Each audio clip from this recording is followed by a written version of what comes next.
Assalamualaikum warahmatullahi wabarakatuh. Bismillahirrahmanirrahim. Nahmaduhu wa nusalli wa nusallim ala rasulihil karim, amma ba'd. Kesempatan ini kita akan membahas tentang rukun fi'li. Apa itu rukun fi'li? Rukun fi'li adalah rukun perbuatan. Gerakan kita di dalam sholat apa saja yang wajib. Kemarin kita membahas rukun qauli, apa yang wajib dibaca. Rukun qalbi, apa yang harus bergerak dalam hati, yaitu niat sholat. Dan sekarang rukun fi'li, perbuatan apa saja yang wajib ketika sholat. Rukun fi'li ada 6, sedangkan yang nomor 7 dan nomor 8 saya buletin rukun tambahan. Ini bukan rukun qalbi, juga bukan rukun qauli, dan juga bukan rukun fi'li. Nanti dijelaskan ya. Apa saja rukun fi'li? Pertama, berdiri bagi yang mampu. Maka bagi orang yang tidak mampu, dia boleh sholat dengan duduk. Jadi selama orang ini masih bisa berdiri, dia sakit memang, tapi masih mampu berdiri, maka tetap wajib sholatnya berdiri. Dia keseleo kakinya, bisa berdiri nggak? Kalau masih bisa, maka tetap wajib berdiri. Ketika dia pada saat itu sakit, misalnya tipes, contohnya, pada saat itu kebetulan dia sedang sehat, bukan berarti sembuh, tapi agak segar sedikit. Dia bisa ke air sendiri, kemudian ke kamarnya dengan sendiri, berarti otomatis dia sedang bisa berjalan. Cuman berjalan dan berdirinya tidak mampu lama, maka dia tetap wajib berdiri. Entah itu 1 rakaat atau 2 rakaat. Ketika dia sholat berdiri, Allahu Akbar, Al-Fatihah beres, ketika membaca surat dia sudah mulai pusing. Nah, dia langsung duduk. Yang penting berdirinya pada saat itu dikerjakan dulu. Jadi semampunya dulu, baru nanti dia duduk. Kecuali memang dia sudah tidak sanggup untuk berdiri, bahkan ke air pun dia harus dipapah oleh teman-temannya, maka langsung duduk dari pertama sholat. Mafhum ya? Kalau tidak mampu berdiri, maka dia boleh untuk duduk iftirosh. Iftirosh itu seperti apa? Duduk iftirosh itu kakinya didudukin seperti ini, yang kiri ataupun yang kanan. Adapun masalah ujung jari kaki kanan, baik ini seperti ini ataupun seperti ini gak masalah. Ataupun seperti ini, karena yang terpenting dari iftirosh adalah duduk ininya. Faham ya? Setelah duduk iftirosh tidak sanggup juga, maka dia duduk bersila. Jadi jangan langsung disimpulkan ketika tidak sanggup berdiri, kemudian dia sholat di atas kursi. Ini sholat di atas kursi ini tidak ada contohnya. Dalam kitab-kitab salaf, kitab-kitab terdahulu tidak disebutkan kalau tidak sanggup berdiri, maka sholatnya duduk di atas kursi, nggak ada. Kalau alasan zaman dulu nggak ada kursi, nggak mungkin. Dari dulu sudah ada kursi kan, tapi tidak disebutkan dalam kitab-kitab. Kenapa? Karena kalau orang sholat di atas kursi, maka berdirinya ia tinggalkan. Kemudian rukuknya dia tinggalkan. Sujudnya pun dia tinggalkan. Dia hanya sholat isyarat saja. Sedangkan sholat isyarat itu adalah pilihan terakhir. Ketika berdiri tidak sanggup, duduk iftirosh tidak sanggup, duduk bersila pun sudah tidak sanggup, maka dia langsung sholat dengan tidur miring. Kalau dia masih sanggup untuk tidur miring, dia malah tidur terlentang, maka sholatnya tidak sah. Harus mencoba dulu tidur miring. Berarti kalau tidur miring, kepalanya di mana? Di utara.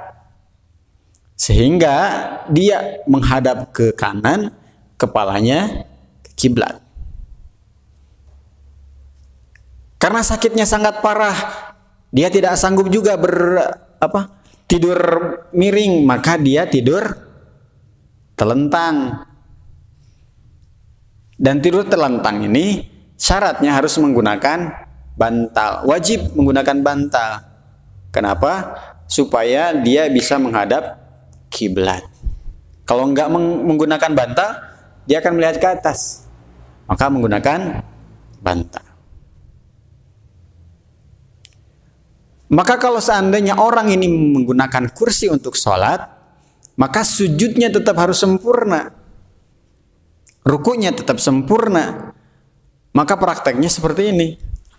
Kalau dia duduk di atas kursi, maka rukunya harus sempurna. Allahu Akbar. Sami Allahu liman hamidah. Ketika sujud, Allahu Akbar. Harus sempurna. Jangan hanya sekedar isyarat. Isyarat itu nanti pilihan terakhir ketika sudah tidak sanggup untuk duduk. Bahkan sudah tidak sanggup untuk tidur miring. Baru nanti terakhir tidur telentang. Allahu Akbar. Allahu Akbar. Sami Allah. Paham ya? Kemudian ketika berdiri, maka dia disunahkan untuk meluruskan kakinya.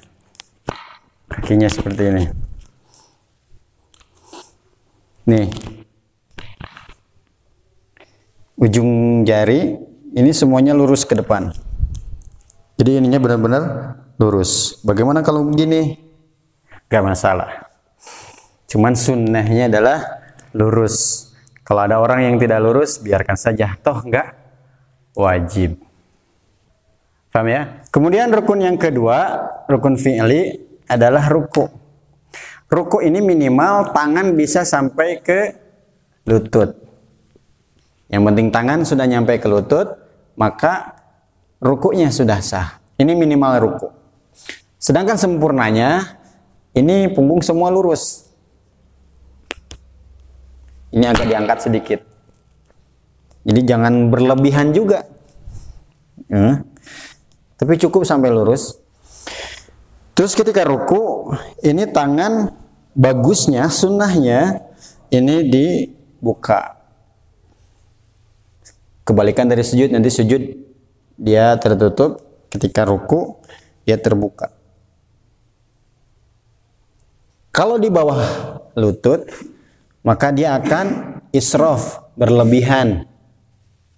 Dan ini dilarang.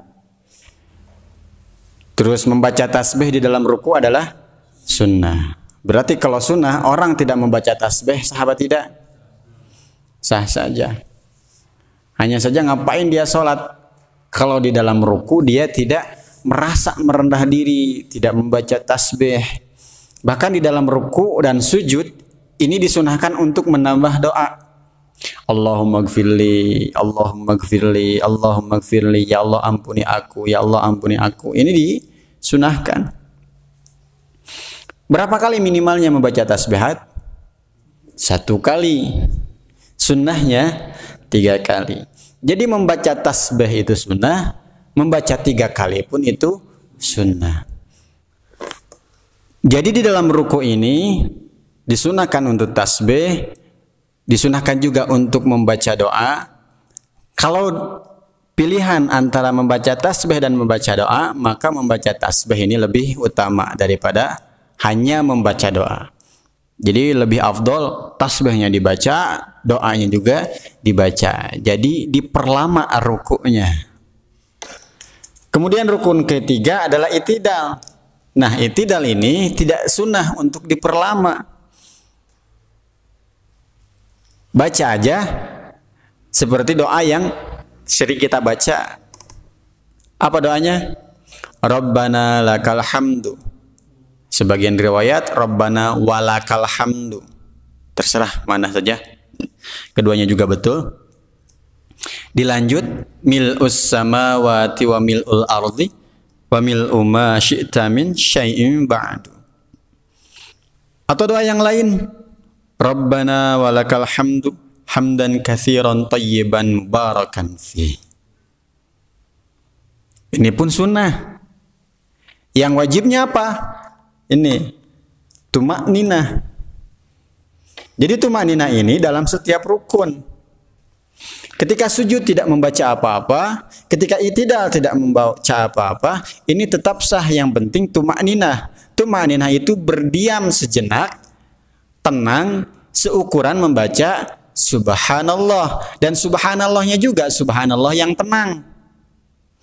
Allahu Akbar, subhanallah, samiallahu liman, subhanallah, Allahu Akbar. Ini tidak sah. Bukan subhanallah yang cepat, tapi subhanallah yang tenang.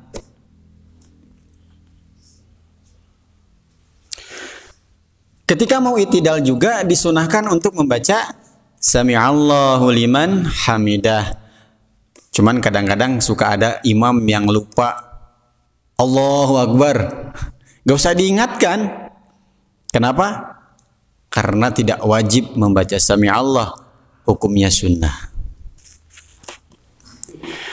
Kemudian rukun fi'li yang keempat adalah sujud. Sujudnya 2 kali. Bagaimana minimal sujud? Kita praktek lagi. Minimal sujud itu yang penting kepala lebih rendah daripada pundak dan bokong. Ini sudah sah. Cuman ada larangan ketika sujud itu, tangan ini menyentuh lantai.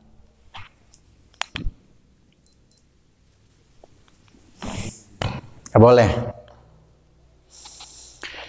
Kemudian bagusnya sujud bagaimana? Bagusnya sujud itu direnggangkan.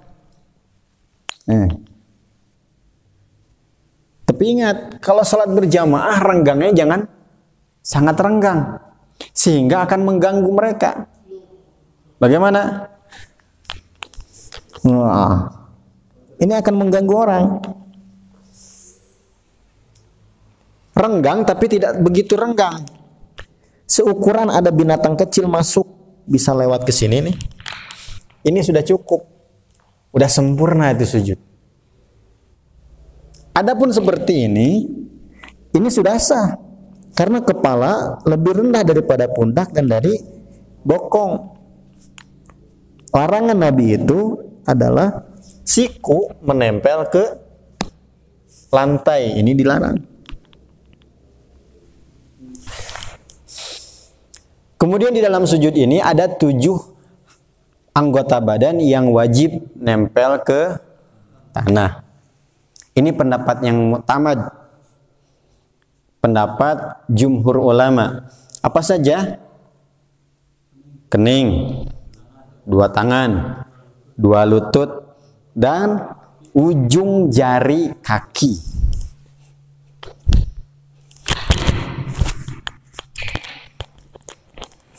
Jadi kening ini harus nempel 2 tangan, lutut, dan jari ini.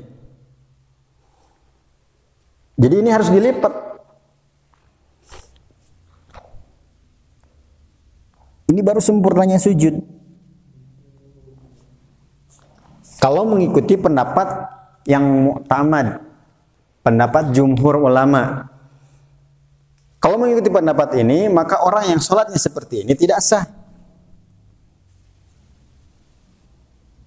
Kenapa? Karena ujung jarinya tidak melipat. Tapi ada pendapat lain yang mengatakan tidak wajib 7. Ini pendapat yang tidak mu'tamad, pendapat rendah atau pendapat yang ringan. Ini yang penting adalah keningnya saja yang wajib nempel. Sedangkan yang ke-6 lainnya ini tidak wajib. Tetapi sunnah. Kita pilih yang mana? Ya, kalau kita disuruh memilih, maka pilihlah yang mu'tamad tadi. 7 perkara tadi harus nempel ke lantai. Dan ketujuhnya ini, yang wajib benar-benar tidak ada halangan, hanya kening saja. Jadi gak boleh sholat keningnya tertutup sama peci seperti ini, atau tertutup oleh sorban, atau tertutup oleh sesuatu yang nempel di badan kita, atau ikut bergerak ketika bergerak. Atau ketika kita menggunakan sorban seperti ini, ketika sujud, Allah, gak sengaja ini ke depan, terus kening kita terhalang oleh sorban kita, sah nggak sujud kita? Nah, kalau ini mutlak semua ulama mengatakan tidak sah. Kenapa? Karena keningnya tidak nempel ke lantai. Tapi kalau ini ditaruh di bawah, kemudian kita sujud di atas ini, sah apa tidak? Sah. Karena ketika dia taruh di lantai, ini tidak bergerak ketika kita bergerak. Faham ya? Jadi harus bisa membedakan. Berarti kita sholat di sejadah bagaimana? Sejadah tidak bergerak ketika bergerak. Tidak ikut bergerak ketika kita bergerak. Faham ya? Kemudian di dalam sujud ini, hidung disunahkan untuk menempel. Hukumnya apa? Sunnah. Jadi jangan diperdebatkan kalau yang sunnah. Kalaupun tidak nempel hidung kita ke lantai, ini nggak masalah. Tadi itidal. Dari itidal mau ke sujud, mana dulu yang harus lebih dulu nempel ke lantai? Ya. Nah. Satu hadis menyebutkan Rasulullah SAW melarang kita untuk sujud seperti turunnya unta. Maka janganlah kalian sujud dengan keadaan lutut lebih dulu daripada tangan. Berarti harus tangan dulu daripada lutut. Sedangkan hadis dari Wa'il ada yang mafhumnya, saya melihat Rasulullah SAW sholat, lututnya nempel dulu ke tanah, kemudian tangannya. Jadi mana? Kalau Imam Syafi'i ini mengambil pendapat dari hadis ini, hadis Wa'il, yang menyatakan bahwa lutut dulu ini sunnah. Terus bagaimana dengan tangan dulu? Ini pun tidak bisa disalahkan. Ada dasarnya. Jadi siapa yang salah? Yang salah yang tidak sholat. Jangan sampai kita yang sholat berdebat, kemudian kita berantem, sedangkan orang yang tidak sholat tepuk tangan. Nah, mendingan saya nggak sholat, nggak berantem, daripada mereka hanya memikirkan mana dulu yang harus nyentuh lantai sampai berantem. Selagi ada dasarnya silahkan. Yang penting jangan kepala dulu. Bahaya. Kemudian duduk di antara dua sujud. Sunnahnya adalah iftirash. Duduk di antara dua sujud. Iftirash tadi sudah saya jelaskan. Ini sunnah. Kalau tidak iftirash bagaimana? Dari sujud langsung tawarruk. Seperti tasyahud akhir. Boleh tidak? Boleh, tidak batal. Dari sujud sila. Boleh. Hanya saja menyusahkan diri. Dari sujud, Allahu Akbar. Rabbik filnya. Ini merepotkan diri saja. Jadi bagusnya adalah iftirash, sunnah, dan itu mempermudah kita. Jangan sampai yang sudah mudah malah dipersulit sama kita. Kemudian setelah duduk di antara dua sujud, maka biasanya berdiri dulu kan untuk rakaat kedua, rakaat ketiga, atau rakaat keempat. Ini bagaimana? Tangannya mengepal. Ada yang suka mengepal gini. Ada yang hanya sekedar menumpuk. Bahkan ada yang sampai nggak menumpuk sama sekali. Mana yang betul? Semuanya juga ada dasarnya. Sekali lagi, jangan diperdebatkan hal-hal yang tidak wajib. Hal-hal yang tidak membatalkan tidak perlu diperdebatkan. Kemudian yang terakhir, yang keenam, duduk untuk tasyahud akhir. Kemarin di rukun qauli ada yang namanya bacaan tasyahud akhir. Kalau dalam rukun fi'ilinya, duduknya termasuk rukun. Boleh duduk iftirash seperti ini? Boleh saja. Apalagi bagi orang yang gemuk ya, susah kan? Iya pasti susah kalau duduk harus tawaruk seperti ini. Akan kesulitan, pasti bakal iftirash. Cuman sunnahnya adalah duduk tawaruk. Bagaimana duduk tawaruk itu? Ini berbeda dengan duduk iftirash. Ini si kaki kiri ini tidak diduduki, tapi dia masuk di kaki kanan. Sehingga bentuknya seperti ini. Jadi patokannya tawaruk ini kakinya yang penting sudah lewat di kaki kanan. Adapun ininya yang sebelah kanan mau dilipat, mau tidak dilipat, mau seperti ini nggak masalah. Yang harus dilipat itu apa tadi? Sujud, bukan ketika duduk tawaruk. Jadi tasyahud akhir ini disunahkan untuk ujung-ujung jari berada di ujung lutut. Tangan kanan mengepal.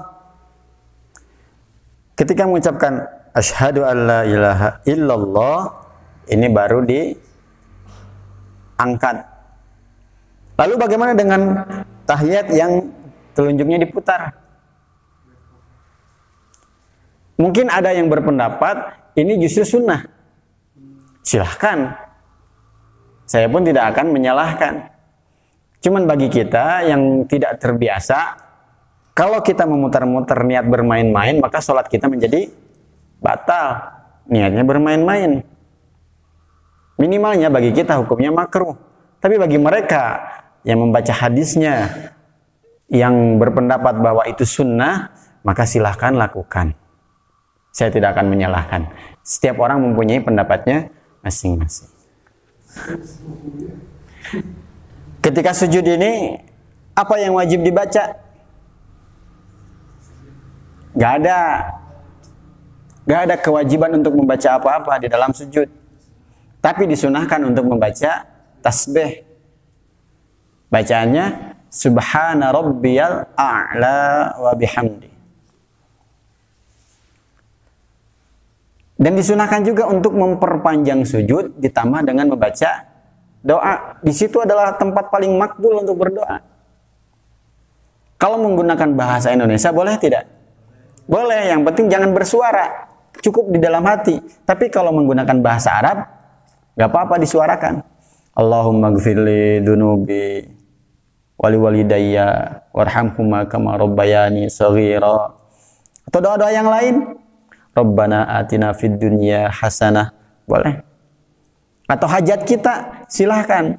Cuman kalau ingin disuarakan harus menggunakan bahasa Arab yang benar. Kalau tidak hafal bahasa Arabnya, cukup bahasa Indonesia di dalam hati. Sujud sepanjang mungkin silahkan. Tapi jangan dilakukan di dalam sholat berjamaah kalau ingin panjang. Kan saya jadi makmum Ustadz. Tetap dia akan mengganggu orang di sampingnya. Ngerasa nggak? Ketika samping kanan kita atau samping kiri kita ada yang sujud lama pada rakaat terakhir. Kita sudah tawaruk untuk tasyahud akhir, ini masih sujud. Lama banget nih. Ini pikiran kita ini nggak karuan. Melihat orang sujud tadi.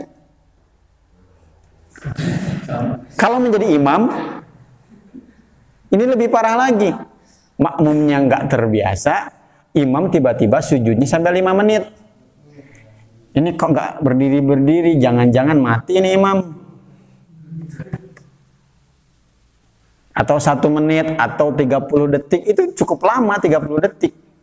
Bagi orang yang belum terbiasa.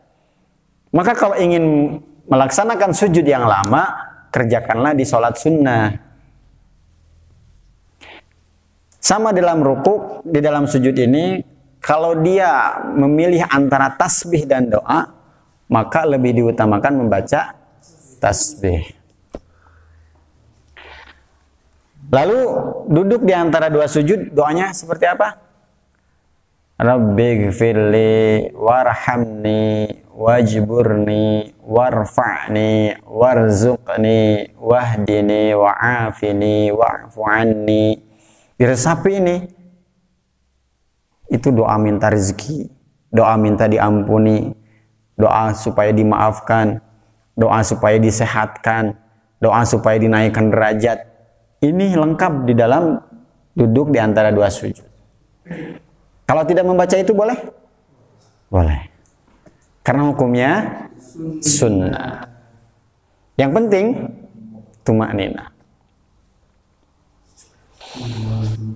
Kemudian duduk untuk tasyahud akhir tadi sudah dijelaskan. Duduknya tawaruk, ditambah dengan membaca sholawat, ditambah dengan membaca doa yang sudah dijelaskan di dalam rukun qauli.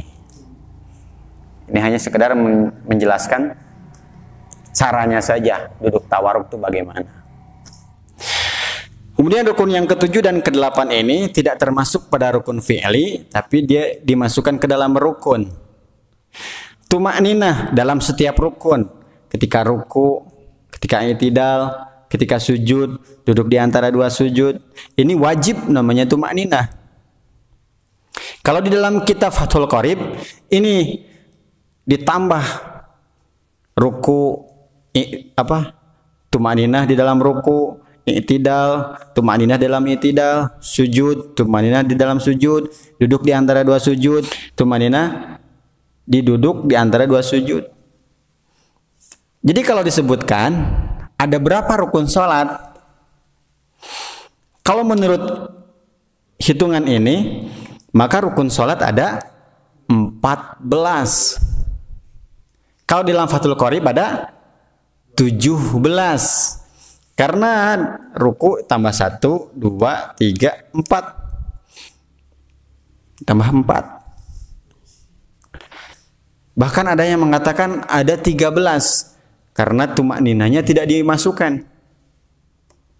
Yang mengatakan 13 berpendapat bahwa orang yang sholat pasti di dalam rukunya membaca tasbih, pasti berdoa. Karena sholat artinya berdoa. Ngapain kalau sholat cepat-cepat? Ada kewajiban tumakninah tetap. Dan yang ke-8, ini tertib seperti biasa. Tertib adalah mengurutkan. Bagaimana urutannya? Ini kan tidak berurutan. Pertama, ada pertanyaan nggak? Nggak ada? Paham semua berarti ini? Alhamdulillah. Kalau nggak ada pertanyaan, kita cukupi dulu sampai sini. Yang betulnya dari Allah Subhanahu Wa Taala, yang salahnya dari kekurangan saya, kebodohan saya, kekhilafan saya. Wallahu a'lam bissawab. Kita tutup doa kifaratul majlis. Subhanallah wa bihamdihi, subhanakallahumma wa bihamdika, asyhadu an la ilaha illa anta, astaghfiruka wa atubu ilaik. Wassalamualaikum warahmatullahi wabarakatuh.